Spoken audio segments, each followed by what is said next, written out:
kabebes! Welcome to my YouTube channel. I'm Aida May at kung bago ka pa lang sa aking YouTube channel, don't forget to like, subscribe, and click the tiny bell para updated ka sa aking mga video.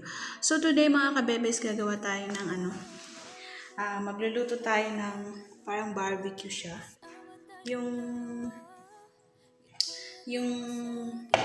ng lamb, yung kambing ba, ribs ng kambing. Lulutuin ko siya. Ayan. So, I have 5 pieces. So, maglalagay lang tayo ng sweet and smoked barbecue. Ayan.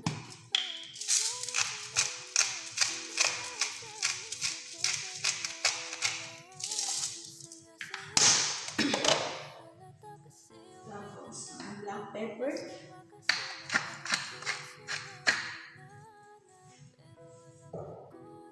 Tapos, counting salt. Oops! Oh! What happened? Oh my gosh.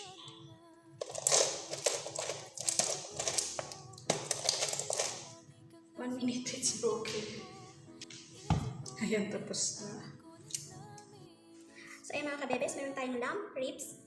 Meron akong 5 pieces. So, 350 grams. Ayan. So, hindi naman siya sobrang madaming ginawa ko kasi gaya na sabi ko, dalawa lang kami. So, no need to make more. Then, we need garlic. So, meron akong anuhan dito. Ayan. So, gagawa tayo ng garlic paste para mailagay lang dyan. Para i-marinate natin. Pula-pula ng ano. Ayan. Ito naman, hindi ako pag-square. 1 piece of garlic. Tapos, gawin lang natin paste. So, ayan. Ayan yung garlic paste natin. Ayan. Talagay natin.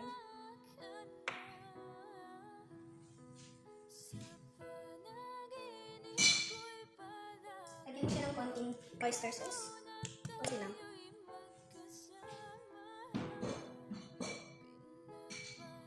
At saka, nalagay tayo ng konting olive oil. Konti lang.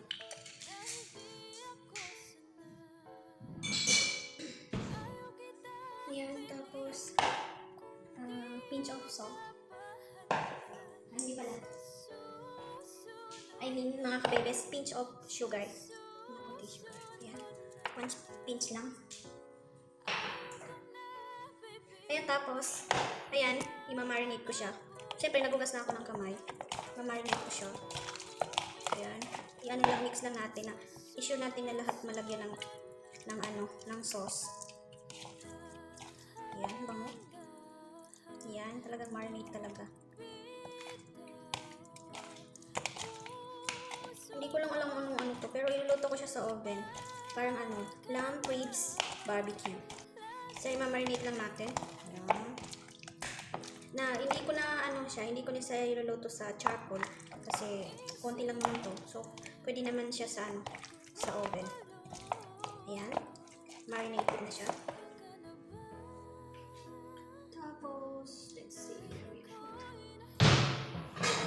So, dito na lang. Ito siya ilalagay. Ayan. Na-marinate na. Napaka-simple lang. So, lagay natin dito. Ganyan lang.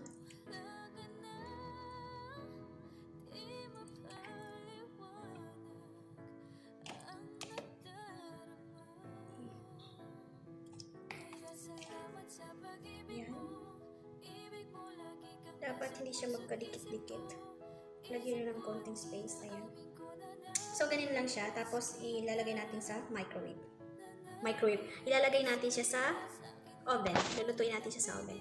So, ayan. Nakauna yung oven natin. So, ilalagay natin siya sa loob. Ay, tomato na. Lang, nasa 175 lang yung natin, init. Yung barbecue lamb ribs natin. Pagtapos na, tapos titikman natin. Nako, mga kabebes, ang dami-dami kong i-edit kasi ang dami-dami kong mali. So, ayan, see you mamaya. Papakita ko yun sa yung finished product.